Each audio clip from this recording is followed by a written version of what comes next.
दोस्तों नमस्कार। मंदिरों की पावन धरा भारत में आज हम आपको ले चलते हैं झारखंड के देवघर, वही देवघर जहां स्थित है बाबा बैद्यनाथ का धाम।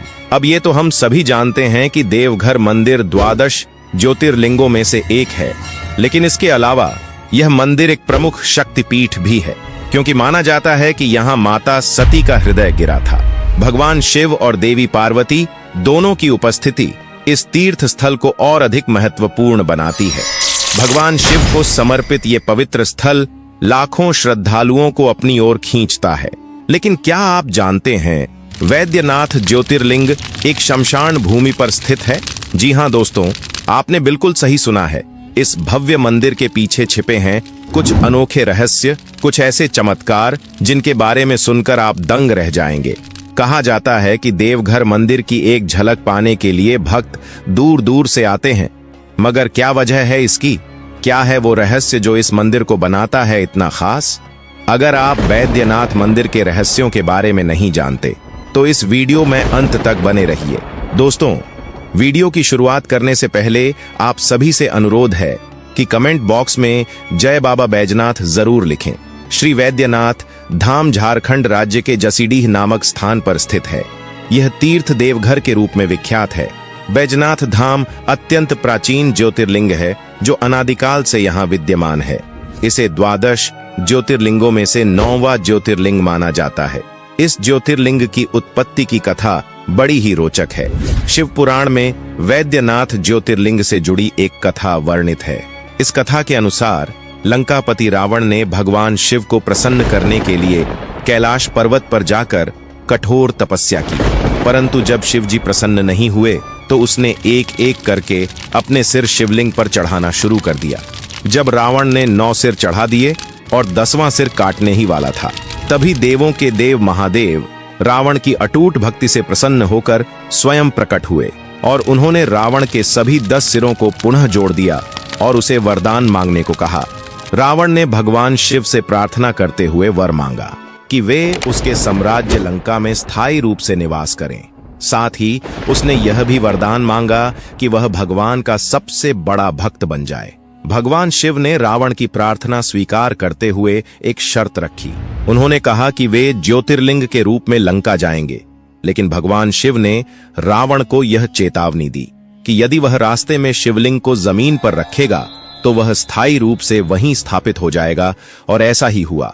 रावण भगवान शिव की कृपा से प्रसन्न होकर ज्योतिर्लिंग को लेकर आकाश मार्ग से लंका की ओर चल पड़ा। लेकिन देवतागण नहीं चाहते थे कि भगवान शिव का प्रतीक दानवों के राज्य लंका में स्थापित हो। देवताओं ने अपनी योग शक्ति का उपयोग करते हुए रावण के पेट में तीव्र दर्द पैदा कर दिया, जिसके कारण उसे लघुशंका के लिए धरती पर उतरने को मजबूर होना पड़ा। इसलिए उसने भगवान विष्णु से, जो वहां बैजू नामक ग्वाल बालक का रूप धारण किए हुए थे, उनसे अनुरोध किया कि वे थोड़ी देर के लिए शिवलिंग को अपने हाथों में पकड़ लें, जब तक कि वह लघु शंका करके वापस न आ जाए। वास्तव में वरुण देव, जल के देवता, रावण के पेट में प्रवेश कर गए थे, जिसके कारण वह अनियंत्रित रूप से मूत्र त्याग करने लगा कि उससे एक विशाल तालाब बन गया।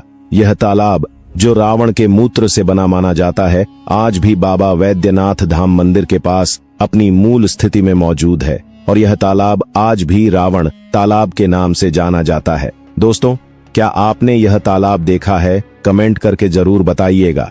इस बीच ग्वाल बालक बने भगवान विष्णु ने शिवलिंग को भूमि पर रख दिया, जिससे शिवलिंग वहीं स्थापित हो गया, और इस तरह यह ज्योतिर्लिंग बाबा बैजनाथ धाम के नाम से प्रसिद्ध हुआ। वापस आने पर बलशाली रावण ने शिवलिंग को उठाने का प्रयत्न किया, पर वह तो धरती में गहराई तक स्थापित हो चुका था।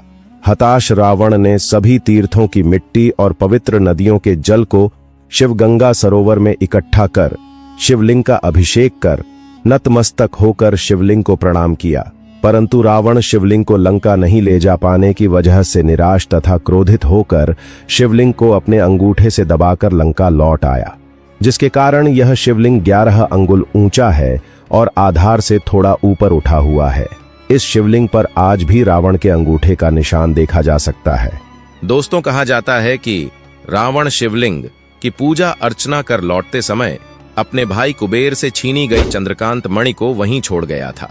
इस रहस्यमयी चमत्कारी मणि की विशेषता यह है कि जैसे ही चंद्रमा की रोशनी में आता है तो मणि से जल टपकने लगता है, जिसमें कई औषधीय गुण होते हैं। लोगों का दावा है कि चंद्रकांत मणि इस मंदिर में खोजबीन के दौरान प्राप्त हुआ था। बताया जाता है कि वैद्यनाथ मंदिर में 2 चंद्रकांत मणियां थीं। इन 2 मणियों में से एक की खोज पहले ही हो चुकी है और दूसरी मणि की खोज बंद कर दी गई है ताकि किसी भी प्रकार की अशुभ घटना न घटे। दोस्तों, यहाँ 3 मंदिर है महादेव पार्वती जी के, जो परस्पर रेशमी रस्सों से जुड़े हैं, और जहां आपने अनेक शिवालयों के शिखर पर त्रिशूल देखा होगा, वहीं देवघर के मंदिर के शीर्ष पर पंचशूल स्थापित है, जो देखने में अद्भुत और दुर्लभ प्रतीत होता है। यहाँ महाशिवरात्रि के 2 दिन पहले इस पंचशूल को उतारकर विधिवत पूजा अर्चना की जाती है और शिवरात्रि से 1 दिन पहले इसे पुनः स्थापित कर दिया जाता है। कहा जाता है देवघर के वैद्यनाथ मंदिर में स्थापित पंचशूल 1.25 मन सोने से बना है, जबकि पार्वती मंदिर का पंचशूल 1.25 मन चांदी से निर्मित है। ऐसा माना जाता है कि देवघर मंदिर में स्थापित पंचशूल को सुरक्षा कवच माना जाता है। यह धारणा है कि त्रेता युग में लंकापुरी के प्रवेश द्वार पर भी पंचशूल लगा था, जिसे केवल रावण ही भेद पाता था। देवघर मंदिर में स्थित पंचशूल को लेकर लोगों की गहरी आस्था है। उनका विश्वास है कि इसी पंचशूल के अद्भुत प्रभाव के कारण सदियों से यह पवित्र मंदिर प्राकृतिक आपदाओं से सुरक्षित रहा है। दोस्तों, आपको जानकर हैरानी होगी कि वैद्यनाथ ज्योतिर्लिंग एक शमशान भूमि पर स्थित है। जी हां, वर्तमान जहां वैद्यनाथ शिवलिंग स्थापित है, वह स्थान कभी शमशान हुआ करता था। पद्म पुराण और शिव पुराण में वर्णित है कि भगवान विष्णु ने रावण से छल से शिवलिंग प्राप्त कर यहां स्थापित किया था, जबकि भगवान श्री हरि ने रावण से शिवलिंग को वर्तमान मंदिर से 6 किलोमीटर दूर हरला जोड़ी स्थान से लिया था। लेकिन शिवलिंग को वहीं स्थापित क्यों नहीं किया गया? इसके पीछे की एक अद्भुत कथा है। पौराणिक कथा के अनुसार दक्ष प्रजापति ने यज्ञ का आयोजन किया, जिसमें उन्होंने अपने दामाद भगवान शिव को आमंत्रित नहीं किया। अपमानित महसूस करते हुए माता सती ने यज्ञ स्थल पर ही आत्मदाह कर लिया। दुखी और क्रोधित भगवान शिव ने सती के मृत शरीर को उठा लिया और तांडव नृत्य करना शुरू कर दिया।